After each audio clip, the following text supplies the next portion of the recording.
School की ये खतरनाक चीजें जो हर साल हजारों बच्चों की जान लेती हैं और आपको इनके बारे में पता ही नहीं है। मुकेश अंबानी खुद ही अपनी जियो की सिम को यूज नहीं करते बल्कि वो एयरटेल की सिम को यूज करते हैं। पर ऐसा क्यों? और एक ऐसी बात जिसे जानने के बाद आप किसी भी लड़की से झूठ नहीं बोलोगे, पर वो कैसे? भाई ये सब जानने के लिए तो आज का ये वीडियो है, तो फिर इस वीडियो को एंड तक जरूर देखना और स्किप तो बिल्कुल भी मत करना, वरना आप बहुत सारी चीजें मिस करने वाले हो।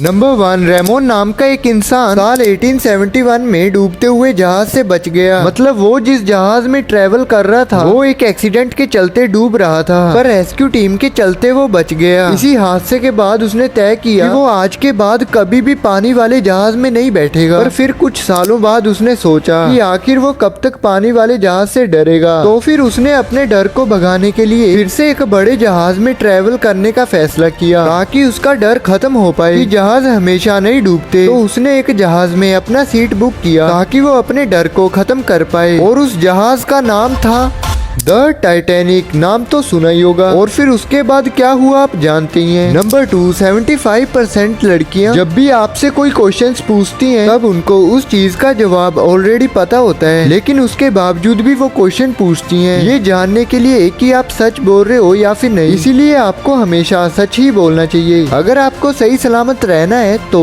नंबर 3, एक साइंटिफिक स्टडी में पता चला कि दिन के बीच में कभी भी यानी दोपहर में कभी भी अगर आप 45 मिनट से 1 घंटे तक थोड़ी देर के लिए नींद लेते हो, मतलब उतने देर तक आप सो जाते हो, तब ये आपकी मेमोरी और लर्निंग यानी आपकी किसी चीज को सीखने समझने की शक्ति करीब 5 गुना बढ़ा सकता है। इसलिए दोपहर में सोना जरूरी है। नंबर 4, एज के साथ लोगों के बाल सफेद हो जाते हैं, ये तो आपको पता ही है। पहले लोगों के बाल 50-60 साल की उम्र में सफेद होते थे और आज तो 20-25 साल में ही लोगों के बाल सफेद आ रहे हैं। तो इसका क्या रीजन है? सबसे पहला रीजन है पोल्यूशन। आजकल 20 या 25 साल के लोग कॉलेज या काम के लिए काफी ज्यादा ट्रेवल करते हैं और इससे उनके बाल और फेस की स्किन पर सबसे ज्यादा असर पड़ता है। और कुछ लोग फेस की तो केयर करते हैं लेकिन हेयर्स की केयर नहीं करते, और जो शैम्पू और सोप हम यूज करते हैं और आखिरकार कहीं ना कहीं वो भी हमारे बालों को डैमेज ही करते हैं। पहले इतना पोल्यूशन नहीं था जिस वजह से लोगों के बाल जल्दी सफेद नहीं होते थे, पर अब ये जल्दी होते हैं। और कुछ साइंटिस्ट के रिसर्च से पता चला कि इसके पीछे जेनेटिक रीजंस भी हो सकते हैं। नंबर 5, दिल्ली में एक ऐसी एम्बुलेंस है जो कि बीमार इंसानों का नहीं बल्कि बीमार पेड़ों का इलाज करती है। इस एम्बुलेंस का शुरुआत 2009 में ही हो गया था, लेकिन अभी भी कई लोगों को तो इसके बारे में कुछ पता ही नहीं। भाई इतना मजेदार और जानकारी वीडियो आपके लिए लाता हूँ तो एक सब्सक्राइब तो कर दो यार, क्योंकि इस चैनल पे आपको ऐसी ही वीडियोस मिलती रहेंगी। Number 6, Mukesh Ambani Airtel SIM का यूज क्यों करते हैं? मुकेश अंबानी ने अपने एक इंटरव्यू में बताया था कि भले ही उनके पास जियो जैसा स्ट्रॉन्ग नेटवर्क मौजूद है, लेकिन फिर भी वो एयरटेल सिम का यूज करते हैं। तो अभी इधर पे एक बड़ा क्वेश्चन जरूर आता है कि भाई जब एक इंसान के पास जियो जैसी एक बड़ी कंपनी मौजूद है तो आखिर वो एयरटेल सिम का यूज कर ही क्यों रहा है? दरअसल मुकेश अंबानी एयरटेल का सिम इसीलिए यूज करते हैं ताकि वो पता लगा सके कि एयरटेल कितने प्राइस वैल्यू पर किस क्वालिटी की ऑडियो कॉल और डाटा सर्विस लोगों को प्रोवाइड कर रहा है। यानी कि इन शॉर्ट आप ये कह सकते हैं कि एयरटेल की डाटा क्वालिटी और सर्विस का पता लगाकर खुद की क्वालिटी और सर्विस को इम्प्रूव करने के लिए मुकेश अंबानी जियो सिम का यूज ना करके एयरटेल सिम का यूज करते हैं। तो आप कौन सा सिम यूज करते हो हमें नीचे कमेंट करके जरूर बताएं। नंबर 7, स्कूल में स्टूडेंट कुछ ऐसी हार्मफुल चीजें ले जाते हैं जिससे हर साल 60,000 बच्चों की जान चली जाती है, पर आपको इनके बारे में कुछ पता ही नहीं है। सबसे पहले प्लास्टिक लंच बॉक्स। बचपन में हम लोग स्कूल में टिफिन ले जाते थे और आजकल भी बच्चे टिफिन ले ही जाते हैं, लेकिन ये बहुत डेंजरस है क्योंकि लंच बॉक्स में पीवीसी का यूज किया जाता है जिनके अंदर प्लेटलेट्स जैसे हार्मफुल केमिकल होते हैं जो लंच बॉक्स में मौजूद फूड के कांटेक्ट में आते हैं और फूड के थ्रू वो बच्चों के अंदर चले जाते हैं, जिससे बच्चों को बहुत सारे हेल्थ रिस्क और लो IQ जन्म देती है। Next, pens and pencil. एक स्टूडेंट के लिए ये सबसे इम्पोर्टेंट टूल्स हैं, लेकिन ये बहुत सारे रिस्क के साथ आते हैं, इसलिए इसके ऊपर टीचर्स को ध्यान रखना चाहिए क्योंकि कुछ स्टूडेंट्स ऐसे ही मजाक के लिए पेन को अपने फ्रेंड के नीचे रख देते हैं, फिर जब वो उसके ऊपर बैठता है तो आप समझ ही सकते हो क्या हुआ होगा। मजाक मजाक में स्टूडेंट्स एक दूसरे को काफी इंजरीज कर देते हैं, तो इन पर भी टीचर्स का स्ट्रिक्ट होना जरूरी है। भाई इतने अमेजिंग फैक्ट्स आपके लिए लाया हूँ तो एक लाइक कर दो। अच्छा ये तो आप जान चुके हो, लेकिन क्या आपको पता है कि इंडिया में मिलने वाली चीजें बाहर के देशों में कैसी दिखती हैं? भाई सच में ये वाला जो वीडियो है ना बहुत ही ज्यादा मजेदार है, तो जाओ और देखो। हम मिलते हैं तुमसे ये वाले वीडियो में, आ जाओ गाइस।